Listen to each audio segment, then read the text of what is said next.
यहाँ को इंग्लिश में हियर कहते हैं, वहां को इंग्लिश में देयर कहते हैं, कहां को इंग्लिश में वेयर कहते हैं, ऊपर को इंग्लिश में अबव कहते हैं, नीचे को इंग्लिश में बिलो कहते हैं, बीच में को इंग्लिश में बिटवीन कहते हैं, पीछे को इंग्लिश में बिहाइंड कहते हैं, सामने को इंग्लिश में इन फ्रंट कहते हैं। अगर आप इंग्लिश सीखना चाहते हैं तो हमारे पेज को फॉलो करें।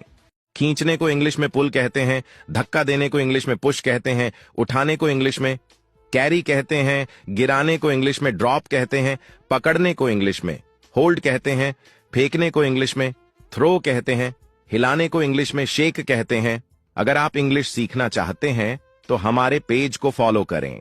विदाई देने को इंग्लिश में सी ऑफ कहते हैं, अलग रखने को इंग्लिश में कीप ऑफ कहते हैं, तलाश करने को इंग्लिश में लुक फॉर कहते हैं, देखभाल करने को इंग्लिश में लुक आफ्टर कहते हैं, पीछे हटने को इंग्लिश में फॉल बैक कहते हैं, प्रभाव